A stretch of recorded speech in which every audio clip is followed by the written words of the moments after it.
네, 안녕하세요. 저는 AUSJ 윤종원이라고 합니다. 그리고 저는 이번에 카오스 엔지니어링과 AWS 폴트 인젝션 시뮬레이터에 대한 발표를 준비했는데요. 먼저 제 소개를 드리자고 합니다. 일단 저는 중앙대학교에서 소프트웨어 학부를 복수 전공하고 있는 학생이고요. 그리고 올해 초까지 디어 코퍼레이션이라는 회사에서 산업기능요원으로 근무를 했었고, 현재는 AUSJ 7기로 활동을 하고 있습니다.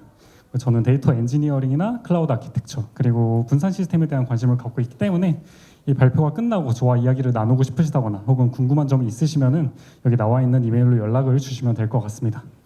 그리고 발표 목차는 다음과 같은데요. 먼저 넷플릭스에 대해서 잠깐 얘기를 하고 카오스 엔지니어링이 무엇이고 과정은 어떻게 되고 어떤 점이 어려운지, 그리고 폴트 인젝션 시뮬레이터는 이걸 어떻게 해결하고 있는지 살펴본 다음에 정리를 하면서 마무리하려고 합니다. 사실 예전과 다르게 카오스 엔지니어링과 관련 자료를 비교적 쉽게 찾아볼 수가 있습니다. 해외에서는 이미 몇 년 전부터 자주 다루어져 왔던 주제이기도 하고 국내에서는 이를 다루던 발표들이 좀 늘어났어요. 하지만 이러한 정보들은 여전히 흩어져 있기 때문에 저는 이를 개괄적으로 정리해서 이 발표에 담아 보았고요. 그래서 저는 오늘 이러한 이야기를 하려고 하는데요. 저희는 분명 무언가를 얻기 위해 카오스 엔지니어링을 합니다. 이를 도입하고 이를 잘 활용하기 위해서는 카오스 엔지니어링이 우리에게 어떠한 이점을 줄 수 있는지 그걸 잘 알아야만 합니다. 근데 이미 넷플릭스나 아마존과 같이 카오스 엔지니어링을 내부적으로 수행하던 회사들은 우리가 카오스 엔지니어링을 통해서 어떠한 것들을 얻을 수 있었는지 여러 차례 발표를 하곤 했는데요. 이에 대해 정리하면서 우리는 과연 카오스 엔지니어링을 통해서 어떤 것들을 얻을 수 있는지 알아보려 합니다. 그리고 만약에 카오스 엔지니어링을 도입하기로 했다면 어렵게 도입한 만큼 잘 해내야 하는데요. 카오스 엔지니어링은 크게 5단계로 나눌 수가 있어요. 그래서 각 단계를 살펴보면서 어떤 점들을 신경 쓰면 좋을지 살펴보려 합니다. 그리고 마지막으로 AWS 폴트 인젝션 시뮬레이터를 살펴보면서 어떻게 카오스 엔지니어링을 쉽게 수행할 수 있는지 이야기를 하고 발표를 마무리하려고 합니다. 그래서 이걸 한번 여쭤보고 싶은데요. 만약에 카오스 엔지니어링에 대해서 들어보신 적 있으신 분 손 한 번만 들어보실 수 있을까요? 꽤 많았네요. 그럼 만약에 카오스 엔지니어링을 실제로 해보신 분은 얼마나 계실까요? 네. 먼저 카오스 엔지니어링은 사실 넷플릭스가 아니라 원래 아마존의 직원이었던 제시 로빈스의 게임데이를 통해 등장을 했는데요. 근데 넷플릭스가 2011년에 카오스 몽키를 공개를 하면서 본격적으로 카오스 엔지니어링이 이야기되기가 시작을 했어요. 그래서 저희는 넷플릭스가 데이터 센터에서 클라우드로 이전하면서 어떠한 어려움을 겪었고 그리고 왜 카오스 엔지니어링을 필요로 했는지 한번 살펴보면서 카오스 엔지니어링에 대해서 이야기를 해보려고 합니다. 그래서 아시는 분들은 아시겠지만 넷플릭스는 처음에 DVD 배달 서비스로 시작을 했어요. 그래서 2007년부터 근데 넷플릭스는 OTT 스트리밍 서비스를 시작을 했고요. 현재는 전 세계에서 2억 명 가량의 구독자를 가진 대규모 서비스로 자라나게 되었습니다. 그러다 보니까 개발자에게 넷플릭스는 기술적으로 주목을 받는 회사이기도 합니다. 그래서 자사 서비스를 모놀리틱에서 MSA로 전환을 하면서 자신들의 해결 방법을 오픈소스로 공개를 했고 덕분에 넷플릭스 하면은 MSA라는 키워드가 떠오르게 되었고 저희 또한 MSA를 구축을 할 때 넷플릭스의 사례들을 많이 참고하기 시작을 했습니다. 그래서 이에 대해 이야기하기 위해서 근데 넷플릭스는 MSA뿐만 아니라 카오스 엔지니어링에 대해서도 이런 비슷한 모습을 보였는데요. 그래서 이에 대해 이야기하기 위해 넷플릭스가 데이터 센터에서 AWS로 이전하던 시점을 한번 살펴보죠. 2007년부터 데이터 센터에서 OTT 서비스를 운영하던 넷플릭스는 2008년에 대규모 데이터베이스 장애를 겪습니다. 그래서 당시에 넷플릭스는 데이터 센터의 데이터베이스를 단일 장애 지점으로 갖고 있었기 때문에 이 장애로 인해 3일 동안 DVD를 배달하지 못하는 문제가 생겼어요. 그래서 넷플릭스는 이 장애로 데이터 센터의 SPOF, 즉 데이터 센터에 문제가 생기면은 전체 서비스에 마비가 되는 것으로부터 벗어나야 한다는 사실을 깨달았고 이를 해결하기 위해서 클라우드 위에 분산 시스템을 구축하는 방법을 택하게 됩니다. 근데 다만 이러한 과정들이 순탄했던 것만은 아닌데요. 클라우드라고 장애가 발생하지 않는 것은 아니니까요. 그래서 2018년에도 서울 이전에 비슷한 일이 발생을 했었죠. 이 DNS 장애로 인해서 여러 가지 국내 여러 서비스들이 2시간가량 장애가 발생하기도 했었습니다. 근데 넷플릭스는 2016년에 클라우드로 마이그레이션을 완료를 했는데요. 이 과정에서도 여러 AWS 장애가 발생을 했었고 어떤 장애는 심지어 며칠 동안 지속되기도 했었습니다. 근데 이러한 문제가 계속 지속이 되니까 한창 클라우드로 전환하는 회사들 사이에서 클라우드가 오히려 데이터 센터보다 안정성이 떨어지는 것이 아니냐는 이야기가 돌기 시작했어요. 그래서 AWS를 사용하던 기업들이 다시 막 자체 데이터 센터를 짓기 시작을 했다라는 이야기들도 들려오기도 했었고요. 근데 하지만 넷플릭스는 오히려 클라우드를 더 잘 써보겠다는 절치부심하는 글을 블로그에 올렸는데요. 이 글은 현재 블로그에서 내려가서 지금 찾아볼 수는 없지만 이에 대한 내용을 소개하면 다음과 같습니다. 우리의 장애가 아니라고 클라우드의 장애를 비난하는 것은 굉장히 쉬운 방법입니다. 하지만 지난 몇 년 동안 넷플릭스는 클라우드로 이전을 하면서 전체 가용성이 오히려 증가했다는 사실을 발견을 했고, 또 클라우드의 장애의 원인을 파헤치면서 서비스 중단을 완화시킬 수 있는 부분들도 발견을 했다고 합니다. 그래서 클라우드는 시간이 지날수록 점점 더 노력을 할 테니까 점점 더 성숙해질 것이고, 우리 또한 단위 장애 지점을 제거를 하는데 노력을 집중하고 있기 때문에 결과적으로 시간이 지나면 지날수록 더 높은 가용성이 얻을 수 있을 것이라고 생각한다고 블로그에 글을 썼어요. 그래서 실제로 넷플릭스는 기존 데이터 센터 환경과는 다르게 클라우드 환경으로 이동을 하면서 시스템이 더 분산되기 때문에 더 많은 장애가 발생할 수 있다고 가정을 했어요. 근데 그럼에도 불구하고 넷플릭스는 어떻게 클라우드 위에서 높은 가용성을 얻어낼 수 있었을까요? 그래서 이것 또한 넷플릭스 블로그에서 가져온 글인데요. 단일 컴포넌트의 장애는 필연적이고 우리가 피할 수 있는 일이 아닙니다. 아무리 비싼 장비를 사용하더라도 단일 컴포넌트의 장애는 필연적으로 발생할 수밖에 없어요. 따라서 단일 컴포넌트의 장애가 발생하더라도 우리는 전체 시스템의 가용성에 영향을 주지 않더라도, 그러니까 영향을 주지 않도록 클라우드 아키텍처를 설계해야만 합니다. 즉, 우리는 우리 시스템의 가장 약한 고리보다 강해야만 합니다. 근데 단순히 장애에 강한 아키텍처를 설계하는 것만으로는 충분하지 않아요. 시스템이 실제로 장애에서 살아남을 수 있는지 끊임없이 테스트해야만 합니다. 그래서 넷플릭스는 카오스몽키와 같은 카오스 엔지니어링 툴을 직접 개발을 해서 시스템의 안정성을 직접 확인하기 시작을 했고요. 2011년에 실제로 오픈소스로 공개하기도 했었죠. 그래서 카오스몽키의 동작은 사실 매우 단순합니다. 운영 환경에서 실행되는 인스턴스나 컨테이너를 그냥 무작위로 종료를 해보고 문제가 발생하지 않는지 확인하는 거였어요. 그래서 앞에서 말한 것처럼 단순히 장애에 견딜 수 있는 아키텍처를 설계하는 데 그치지 않고 직접 시스템의 장애를 발생시키고 시스템이 이를 견딜 수 있는지 확인하기 시작을 했습니다. 이뿐만 아니라 네트워크에 장애를 주입을 하거나 AWS의 가용 영역 혹은 심지어 리전 전체를 날려버리는 여러 도구를 만들어 보면서 카오스 엔지니어링을 적극적으로 수행을 했고, 그 덕분에 지금과 같은 넷플릭스가 될 수가 있었습니다. 그래서 지금까지 멀리 돌아왔는데요. 그러면 과연 카오스 엔지니어링은 무엇일까요? 막 이런 사진처럼 막 무작위로 막 시스템을 파괴하고 그래도 잘 작동하는지 확인하는 게 카오스 엔지니어링일까요? 당연히 아닙니다.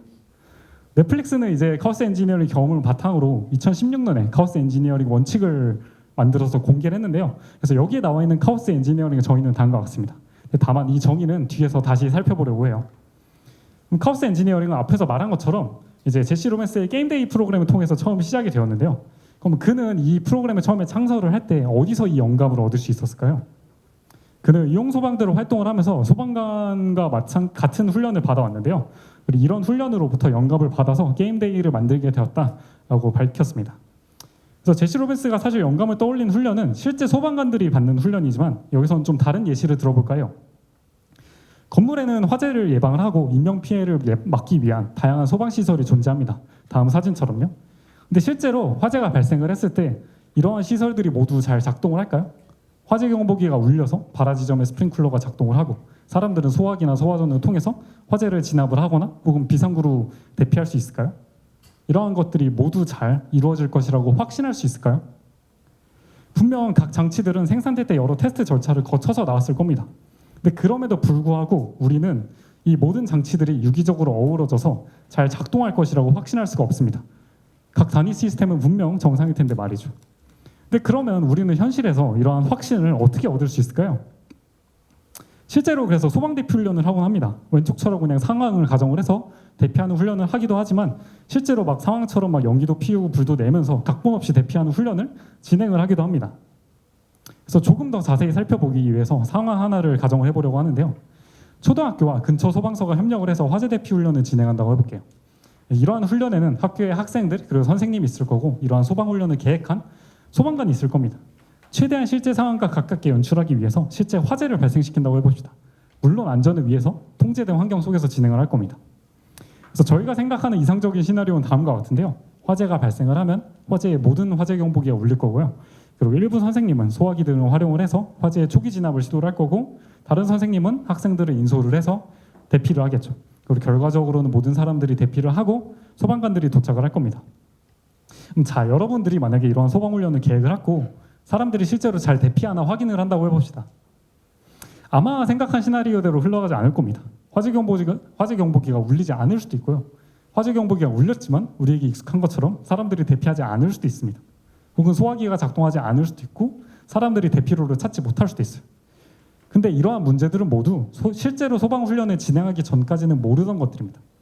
하지만 여러분들은 이러한 훈련 덕분에 소방시설에 어떠한 문제가 있는지, 대피 과정을 어떻게 개선할 수 있는지 파악할 수 있을 겁니다. 그리고 선생님은 실제 대피 과정을 겪어볼 수 있을 겁니다.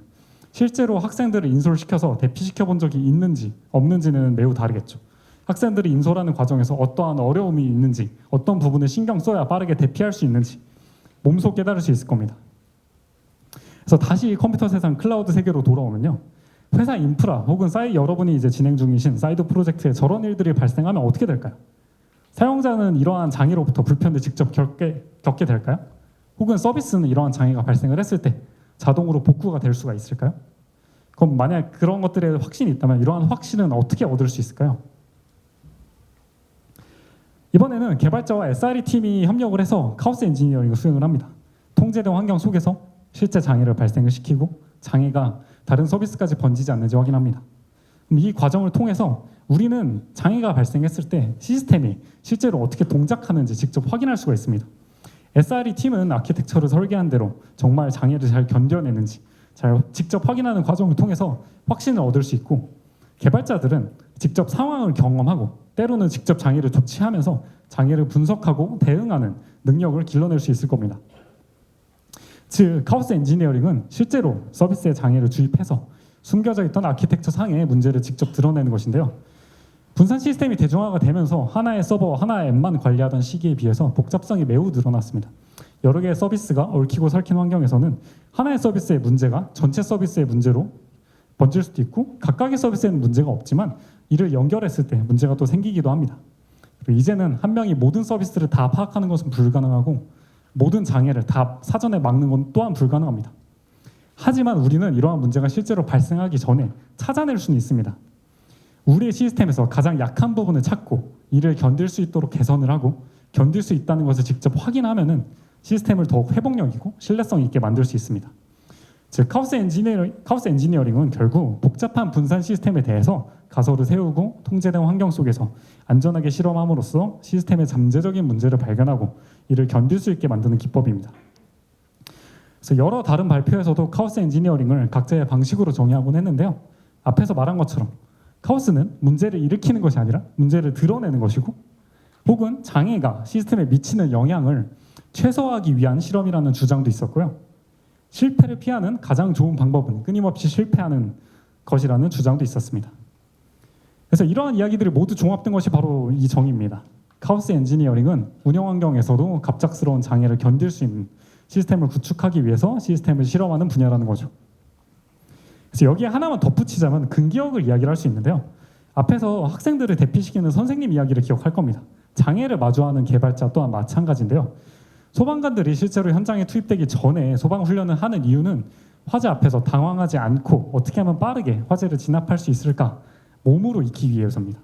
당황하고 망설이는 시간을 줄이고 직관력을 키우기 위함이죠. 장애를 대하는 개발자 또한 마찬가지입니다. 처음으로 장애를 겪고 이를 대응하던 시절을 기억을 하시나요?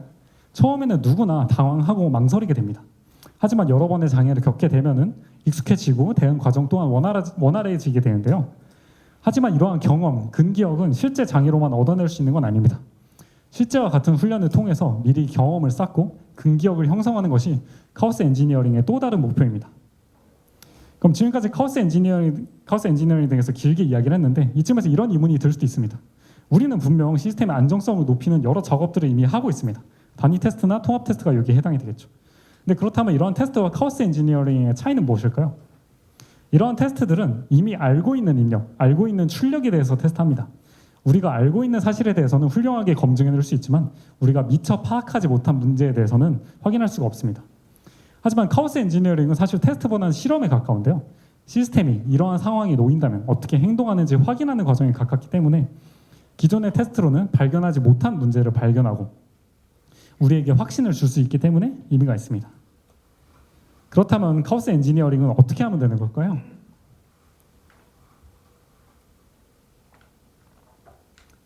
카오스 엔지니어링은 크게 다음과 같은 5단계로 나뉘는데요. 각 단계를 한번 자세히 살펴보려고 합니다.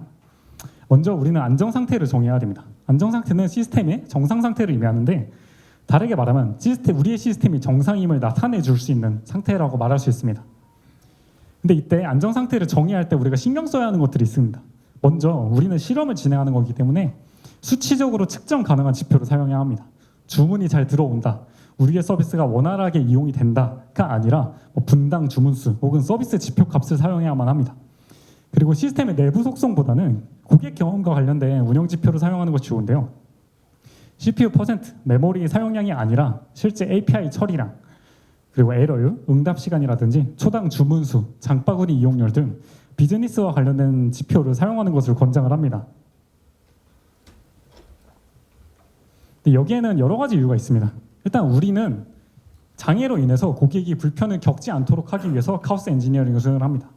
CPU 부하를 줄이기 위해서 카오스 엔지니어링을 수행하는 것이 아니라 CPU 부하 증가로 인해서 서비스가 느려져 고객이 불편을 겪는 것을 막으려고 카오스 엔지니어링을 수행하는 겁니다. 또한 시스템에 장애가 발생을 하면 개발자만 사실 영향을 받는 것이 아닙니다. CS팀은 공지를 올려야 되고 고객 문의에 대응을 해야 되고요. 운영팀은 장애에 대한 보상에 대한 논의를 해야 될 수도 있습니다. 그리고 무엇보다 개발자는 사내에 장애 상황에 대한 공유를 해야 되는데요. 이때 비즈니스 관점에서 안정 상태를 정의해 두었다면 이 카오스 엔지니어링을 수행했던 결과를 활용할 수가 있습니다. 실제 장애가 발생을 했을 때 이 장애로 인해 일부 서버가 부하가 늘어났고 언제 복구될지 알아보고 있다라고 전달하는 대신에 일부 고객이 쿠폰 및 추천 서비스의 이용에 어려움을 겪고 있고 5분 내로 서비스가 안정화될 것이라고 보인다라고 사내에 전달할 수 있게 됩니다. 이러한 이유들 때문에 비즈니스와 관련된 지표를 사용하는 것을 권장하고 있고요. 그 다음에는 이제 장애 시나리오를 선택해야 되는데요. 여기에 사실 정답이 있는 건 아니고 앞에서 정의한 안정 상태를 방해할 수 있는 모든 것이 장애 시나리오에 해당됩니다. 다만 먼저 실험하면 좋은 장애 시나리오는 존재하는데요. 과거에 자주 발생했던 장애 혹은 팀이나 사내에서 과신하는 시스템을 먼저 다뤄보는 것을 권장합니다. 근데 과신하는 시스템을 권장하는 이유는 시스템에 문제가 실제로 있더라도 과신으로 인해서 발견하지 못하고 있을 가능성이 크기 때문인데요. 그리고 카오스 엔지니어링을 수행을 하면은 과신을 확신으로 바꿔낼 수 있기 때문에 이러한 시스템을 먼저 실험하는 것을 권장합니다. 그리고 또 다른 방법은 작은 것부터 실험하는 건데요. 처음부터 큰 장애를 흉내내려고 하지 말고 작은 것부터 시스템이 견뎌낼 수 있는지 확인을 하고 점차 확장해 나가는 것을 추천을 합니다.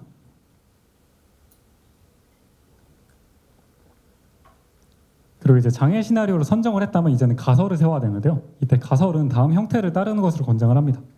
시스템에 장애가 발생하더라도 특정 동작을 통해서 이 장애가 완화가 될 것이고 결과적으로 안정 상태가 유지될 것이라는 형태인데요.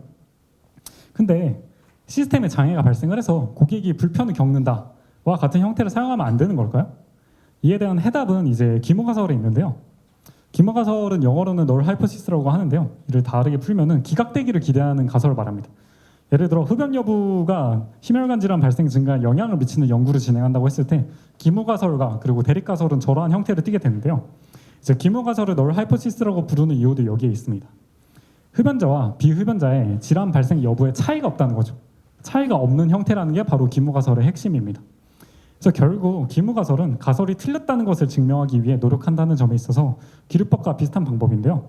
왜 굳이 수고를 들여서 이런 기무가설 형태를 사용하는 것일까요? 바로 참이 아닌 것을 증명하는 게 참임을 증명하는 것보다 훨씬 쉽기 때문입니다. 앞에서 차이가 없다는 게 핵심이라고 말씀을 드렸는데 카오스 엔지니어링에서도 마찬가지입니다. 장애가 있든 없든 우리의 안정 상태에는 차이가 없다는 것이죠. 그래서 이러한 가설을 기각하는 방법은 굉장히 간단합니다. 그냥 안정 상태가 유지가 되지 않으면 가설이 틀린 거죠. 그래서 대립가설을 세워서 대립가설이 옳음을 증명하는 것보다 기무가설을 세우고 이 일을 틀렸음을 증명하는 게 훨씬 쉽고 실수할 여지도 훨씬 적습니다. 그래서 실제로 카오스 엔지니어링 가설을 세워보면 다음과 같은데요. 아래 예시를 한번 살펴보면은 이제 안정 상태를 지연 시간이 100ms 이하로 정의했고요. 그리고 이 케이스 노드 그룹의 20%가 갑자기 내려가는 것을 장애 상황으로 가정을 했습니다. 이 경우 우리는 알람을 3분 이내에 받게 될 것이고 이 케이스 노드는 5분 이내에 복구될 것이고 새롭게 스케줄링된 파트는 8분 이내에 트래픽을 받기 시작합니다. 그리고 이 모든 과정 동안 우리의 안정 상태는 유지될 것입니다. 시스템의 안정 상태가 유지될 것이라고 가정을 하고 어떻게 안정 상태가 유지될 수 있는지에 대해서 기술하고 있는 것을 알 수 있습니다. 이렇게 가설을 세웠으면 이제 실제로 실험을 진행하면 되는데요. 되도록 운영 환경 혹은 그와 가까운 환경에서 진행해야 하며 그리고 장애에 대한 영향 범위를 최소화해야 합니다. 그리고 문제가 발생했을 때 언제든지 실험을 중단할 수 있도록 긴급 중단 기능이 필요하고, 실험을 중단했을 때 롤백에 대한 계획 또한 사전에 마련해 둬야 합니다. 그리고 마지막으로 다른 사람들이 실제 장애라고 착각하지 않도록 당연히 조직에게 미리 실험을 수행할 것이라고 알리고 실험을 진행해야 하고요. 어쨌든 카오스 엔지니어링은 장애를 주입하는 행위이기 때문에 실험을 진행하기 전에 반드시 얼마나 많은 고객들이 영향을 받을 것인지, 어떠한 기능에 문제가 생길 수 있는지, 그리고 어떤 부분이 이 장애에 영향을 받게 될 것인지 답할 수 있어야 합니다. 이 물음에 답할 수 있을 때 실험을 진행하는 것을 권장하고 있고요. 왜 운영 환경에서 실험을 진행하는 걸까요? 시스템은 환경과 트래픽에 따라 다르게 동작합니다. 따라서 실제 트래픽을 샘플링하는 것이 요청을 안정적으로 그리고 정확하게 캡처할 수 있는 유일한 방법이기 때문에 운영 환경에서 실험하는 것으로 권장을 합니다. 그리고 카오스 엔지니어링은 운영 환경에서의 신뢰를 얻기 위한 실험입니다. 따라서 온전한 신뢰를 얻기 위해서는 운영 환경에서 직접 실험해야만 합니다. 근데 그렇다면 운영 환경에서 반드시 실험을 해야 할까요? 당연히 아닙니다. 어떤 환경에서든 통제된 환경 속에서 잘 계획된 실험을 수행한다면 많은 것을 배울 수가 있습니다. 사실 대부분의 팀은 로컬 환경, 베타 환경에서만 뭔가를 깨트리고 확인하는 것만으로도 많은 것들을 얻고 시스템의 안정성을 높일 수 있고요. 그럼 이렇게 실험을 잘 수행을 했다면 우리 이제 검증하고 결과를 확인을 해야 되는데요. 앞에서 말한 것처럼 실험군과 대조군 사이에서 모두 안정 상태가 유지되는지 확인을 하고, 그 외에 가정했던 알림과 같은 조건들을 모두 충족이 되는지 확인을 하면 됩니다. 근데 이렇게 세웠던 가설들 말고 다음과 같은 항목들을 또 별개로 측정하는 것도 좋은데요. 실제로 장애가 발생했을 때 유용한 수치들이고, 이를 통해서 시스템의 안정성을 평가할 수 있기 때문에 이러한 값들도 실험을 진행을 할 때 같이 측정을 하는 것을 권장을 하고 있습니다.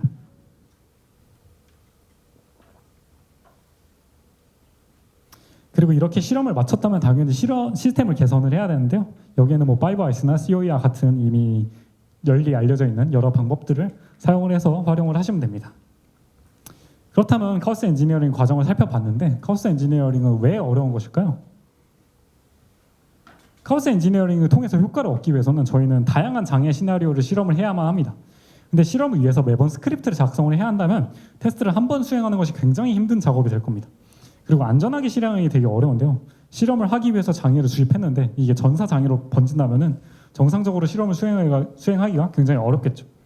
따라서 통제된 환경 속에서 안전장치를 마련해 둔 채로 실험을 진행해야 하는데, 이것도 개인이 하기에는 쉬운 일이 아닙니다. 그리고 마지막으로 현실에서 발생하는 사건을 재현하기가 어려운데요. 현실에서는 보통 아시다시피 하나의 장애만 발생하는 것이 아닙니다. 여러 개의 장애가 연속적으로 혹은 동시다발적으로 발생하곤 하는데요. 이러한 장애를 직접 스크립트로 작성하는 것 또한 쉬운 일이 아닙니다. 그래서 이를 해결하기 위한 여러 카오스 엔지니어링 툴이 굉장히 많은데요. 이런 오픈소스도 존재를 하고 사스로 제공되는 경우들도 있죠. 저는 이제 이러한 툴들 중에서 AWS가 2021년에 출시한 AWS 폴트 인젝션 시뮬레이터, 즉 FIS에 대해 알아보려 합니다. 공식 사이트에서 설명을 가져왔는데요. AWS FIS는 이제 오류 주입 실험, 즉 카오스 엔지니어링을 하는 데 있어서 사용되는 완전 관리형 서비스로 애플리케이션 동작에 대한 신뢰를 확보할 수 있도록 해줍니다. 그래서 FIS의 특징을 정리하면 다음과 같습니다. 완전 관리형 카오스 엔지니어링 툴로 사용자가 카오스 엔지니어링을 위해서 별도의 인프라를 구축하고 관리할 필요가 없고요. 그냥 실험만 수행하면 됩니다. 덕분에 이런 툴들의 운영에 대한 고민 없이 그냥 실험만 진행을 할 수가 있고요. 또한 다른 여러 AWS 서비스와 통합을 지원하기 때문에 인프라뿐만 아니라 여러 AWS 서비스에 대한 카오스 엔지니어링 또한 수행할 수가 있습니다. 뭐 다이나모DB에 대한 스로틀링이라든지 S3 API 호출 실패라든지 그런 장애에 대해서도 실험을 진행할 수가 있고요. 그리고 그래서 호스트 수준부터 클라우드 API에 대한 에러까지 사용자가 흉내내기 어려운 여러 장애에 대해서 실험을 진행할 수 있고, 또 중단 조건이나 롤백 기능을 기본적으로 제공을 하기 때문에 안전하게 실험을 할 수가 있습니다. 또 사전에 만들어둔 실험 템플릿을 사용을 하면은 빠르게 실험을 수행을 할 수가 있고, 또 실제로 장애가 주입된 시간 동안만 비용을 내는 구조이기 때문에 실제로 실험만 진행했을 때 비용을 내면 됩니다. 그래서 FIS의 장점을 정리하면 다음과 같은데요. 먼저 손쉽게 장애를 주입을 할 수가 있습니다. 먼저 AWS가 만들어둔 스크립트들이 존재하기 때문에 대부분의 경우에는 스크립트를 직접 작성하고 에이전트를 설치할 필요가 없습니다. 또한 AWS 콘솔이나 CLI를 통해서 실험을 수행할 수가 있고, 제이슨이나 야물 기반의 실험 템플릿을 통해 빠르게 여러 실험을 진행할 수가 있습니다. 또한 이 템플릿은 공유할 수 있기 때문에 사전에 만들어둔 템플릿을 활용하는 것 또한 가능하고요. 또한 실제 장애를 흉내낼 수 있도록 다양한 기능을 제공을 하는데요. 장애 이벤트를 순차적으로 혹은 동시다발적으로 발생시키는 것이 가능하고 시스템의 모든 수준의 장애 시뮬레이션 또한 지원합니다. 여기에 더불어 AWS 서비스 수준에 대한 장애 시나리오를 제공해주기 때문에 훨씬 더 다양한 장애 시나리오를 실험할 수가 있고요. 그리고 마지막으로 안전하게 실험할 수 있는 기능들을 제공하는데요. 자동 중단 조건을 지원을 하고 롤백 기능 또한 기본적으로 제공이 됩니다. 또한 아마존 클라우드와치와의 통합을 해서 지표를 확인하고 실험이 자동적으로 중단되도록 설정하는 것이 가능하고요. 또 IAM 제어를 세분화해서 할 수 있기 때문에 장애가 주입되는 리소스를 제한한다거나 혹은 허락된 사용자만 카오스 엔지니어링을 만든다거나 실행한다거나 같은 설정들을 할 수가 있습니다. 그래서 결국 앞에서 이야기한 카오스 엔지니어링의 어려움을 FIS는 다음과 같이 해결하고 있습니다. 다양한 시나리오에 대한 스크립트를 제공해주고 있기 때문에 미리 작성할 필요가 없고 여러 안전장치들이 존재해서 안전하게 실험할 수 있고 현실에서 발생하는 여러 사건들을 흉내낼 수 있도록 연속된 혹은 동시다발적인 장애 시나리오 또한 지원하고 있습니다. 그렇다면 AWS FIS는 어떤 것들로 구성되어 있고 어떻게 사용할 수가 있을까요? FIS에는 이렇게 4가지의 구성 요소들이 존재하는데요. 하나씩 살펴보도록 하겠습니다. 먼저 타겟은 작업, 즉 장애 주입을 수행할 하나 이상의 리소스를 말합니다. 여기에는 크게 리소스 유형, 그리고 리소스 유형 내 리소스, 그리고 선택 모드가 있는데요. 먼저 리소스 유형의 경우 어떤 유형의 리소스에 장애를 주입할 것인지를 선택을 합니다. 그래서 EC2 인스턴스가 될 수도 있고 컨테이너, EBS 볼륨이 될 수도 있고 서브넷과 같은 네트워크 단위 대상이 될 수도 있습니다.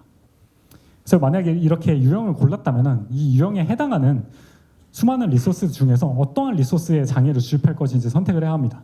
이때 2가지 방법을 사용할 수가 있는데요. 리소스 ID 목록을 통해서 직접 리소스를 선택할 수도 있고 태그나 필터링 등을 통해서 리소스를 고르는 것 또한 가능합니다. 그래서 만약에 서브넷 유형을 선택한다고 하면 왼쪽처럼 직접 서브넷 ID를 넣어서 서브넷을 지정할 수도 있고 오른쪽처럼 특정 VPC, 특정 가용 영역 내에 특정 태그를 가진 서브넷을 자동으로 선택되도록 설정하는 것 또한 가능합니다. 그리고 마지막으로 선택 모드가 있는데요. 이렇게 만들어진 리소스 목록 중에서 얼만큼의 리소스를 대상으로 할 것인지 결정을 할 수가 있습니다. 앞에서 선택된 것들의 모든 리소스에 장애를 주입하는 것도 가능하고 그 리소스 목록 중에서 특정 개수 혹은 특정 비율로 무작위로 선택해서 장애를 주입하는 것 또한 가능합니다. 그래서 대상을 골랐다면 이제 장애 시나리오를 구성을 해야 합니다. 작업은 실험 중에 어떤 장애를 얼마나 주입할지를 의미하는데요. 장애 종류를 고르고 장애 지속 시간이나 네트워크 지연 시간 장애를 주입한다고 하면은 지연 시간을 얼마나 넣을 것인지 등에 대해서 설정할 수 있고요. 또 하나의 실험에서 여러 장애를 주입하는 것이 가능합니다. 그래서 순차적으로 주입하거나 동시다발적으로 주입하거나 이러한 장애 주입에 대한 시나리오 또한 구성이 가능합니다. 그래서 이렇게 만들어진 타겟과 액션은 다음과 같은 관계를 가집니다. 타겟은 리소스 목록을 갖고 있고요. 그래서 앞에 타겟 버튼은 EC2 리소스들이 선택되어 있고 타겟 2는 ECS 컨테이너들이 선택된 걸 알 수 있죠. 그리고 액션은 사전에 만들어진 이러한 타겟들을 가리키면서 이 타겟에 어떠한 장애를 주입할지 이러한 연관관계를 가지게 됩니다. 그래서 지원하는 장애 종류는 다음과 같이 확인할 수가 있는데요. 이러한 지원되는 장애 종류는 오른쪽처럼 계속 지속적으로 추가가 되고 있기 때문에 이런 부분들은 만약에 원하는 장애가 없다고 하면 나중에 확인을 해보시면 될 것 같고요. 만약에 지금 당장 실험을 하고 싶다라면 해결 방법이 있는데요. 사실 AWS FIS의 대부분의 장애들은 AWS의 SSM 도큐먼트를 활용을 하고 있습니다. 그래서 실제 SSM 도큐먼트를 열어볼 수가 있는데요. 여기서 이제 자세히 살펴보면은 위에서는 이제 실제로 필요한 의존성을 설치를 하고 있고 아래서는 그 설치한 의존성을 통해서 장애를 그냥 시뮬레이션하는 그냥 단순한 스크립트라고 보시면 됩니다. 그래서 만약에 원하는 장애 시나리오가 없다라고 하면은 직접 SSM 도큐먼트를 작성을 하고 샌드 커맨드 액션을 사용을 하면 됩니다. 다만 이 케이스 같은 경우는 워커노드 AMI에 이제 SSM 에이전트가 설치되어 있는 경우에만 이 SSM 도큐먼트를 통해서 장애를 주입할 수 있고 혹은 최근에 이제 카오스맷이나 리트머스를 활용을 해서 또 장애 주입 시나리오를 구성할 수 있도록 기능이 추가가 되어서 더 다양한 장애 시나리오를 구성하고 싶다라고 하면은 이러한 서드파티 툴들을 같이 결합해서 사용하시면 될 것 같습니다. 이제 실험 템플릿은 실제로 실험을 수행하기 위한 템플릿인데요. 이제 같은 실험을 손쉽게 여러 번 진행할 수 있도록 하기 위해서 만들어집니다. 그래서 앞에서 만들어둔 대상과 작업들이 포함이 되고 이 외에도 중단 조건이나 실험을 수행하기 위한 IAM 역할 그리고 부가적인 정보들로 구성이 되어 있는데요. 이제 중단 조건은 앞에서 말한 자동 중단 조건을 말합니다. 이제 설정한 알람이 발생하면은 이제 이상이 발생한 거니까 모든 실험을 즉시 중단을 하고 자동으로 롤백을 수행을 해주도록 하는 기능이죠. 즉 예상과 다르게 실험으로 인해 심각한 문제가 발생을 하면은 자동으로 실험을 중단해주는 기능이고요. FIS는 이제 아마존 클라우드와치 알람과 연동을 해서 이제 기본적으로 이런 자동 중단 조건을 설정을 할 수가 있는데, 만약에 이러한 조건 없이 사용자가 수동으로 실험을 중단하고 싶다 하면은 수동으로 실험 중단하는 기능 또한 제공하고 있기 때문에 이러한 부분도 활용을 할 수가 있습니다. 근데 만약에 아마존 클라우드 와치를 쓰기 싫다, 혹은 이미 사내 자체 모니터링 툴이 있고 이걸 활용을 하고 싶다라고 하면은 이벤트 브릿지를 사용하면 되는데요. 만약 이를 이용하면은 데이터독뿐만 아니라 다른 모니터링 툴과도 연동을 할 수가 있습니다. 근데 만약 데이터독 같은 경우에 어떻게 연동할 수 있는지 궁금하시다면 아래에 달아놓은 링크를 참조하시면 될 것 같습니다. 그래서 이렇게 실험 템플릿을 만들면 실험을 진행할 수가 있는데요. 실험은 실제로 수행한 카오스 엔지니어링을 의미합니다. 그래서 실험을 진행하면서 실행된 작업들을 저렇게 타임라인을 통해 확인을 할 수가 있고, 실험을 수행을 하고 나면은 이제 다음과 같이 수행했던 실험의 스냅샷들을 또한 확인할 수가 있습니다. 그래서 결과적으로 FIS의 구조는 다음과 같습니다. FIS는 AWS 콘솔 혹은 CLI를 통해 접근할 수가 있고, IAM을 통한 권한 관리가 가능하고요. 그리고 미리 만들어둔 실험 템플릿으로 실험을 진행할 수가 있고, 대상이 되는 자원에 장애를 주입하는 구조로 이루어집니다. 근데 만약에 문제가 생긴 경우 클라우드와치 알람을 통해서 자동으로 실험이 중단되도록 구성할 수도 있고, 혹은 이벤트 브릿지를 활용을 해서 자사 모니터링 솔루션을 연동해서 실험이 중단되도록 구성하는 것 또한 가능합니다. 그래서 마지막으로 앞에서 다루었던 내용들을 짧게 정리를 하고 발표를 마무리하도록 하려 합니다. 결국 카오스 엔지니어링은 운영 환경에서도 갑작스러운 장애를 견딜 수 있는 시스템을 구축하기 위한 시스템을 실험하는 분야이고요. 이를 이해하기 위해서 저희는 소방훈련 사례를 살펴보았었고, 여러 발표에서 카오스 엔지니어링을 어떻게 정의하고 있는지 또한 살펴보았습니다. 여기에 더불어 근기억을 이야기를 했는데요. 카오스 엔지니어링은 시스템의 안정성을 올리는 것뿐만 아니라 장애를 마주하는 개발자, 그리고 SRE 팀이나 데브옵스에게 장애에 대한 경험을 쌓을 수 있는 기법이기도 합니다. 그리고 카오스 엔지니어링의 5단계 또한 살펴보았는데요. 안전상태 정의에서는 저희가 안전상태가 무엇인지 살펴보았었고, 시스템 내부 속성보다는 비즈니스 관련된 지표를 사용하는 것을 권장한다고 이야기 드렸어요. 그리고 가설 수립 단계에서는 저희가 기무가설 형태를 권장한다고 이야기를 했었고, 그에 대한 예시를 살펴보았었고요. 실험 단계에서는 여러 안정장치, 그리고 왜 운영 환경에서 실험하는 것이 좋은지에 대해서 살펴보았었고, 검증 단계에서는 안전상태 확인뿐만 아니라 같이 추가적으로 측정하면 좋은 값들 또한 확인했었습니다. 그리고 마지막 개선 단계에서는 정해진 방법이 없고, 이미 알려진 여러 방법들 또는 사내에서 이미 활용하고 있던 방법들을 활용을 해서 시스템을 개선해 나가면 된다라고 말씀을 드렸었어요. 그리고 카오스 엔지니어링의 어려움에 대해서 이야기를 하면서 그에 대한 대안으로 AWS 폴트 인젝션 시뮬레이터를 소개를 해드렸는데요.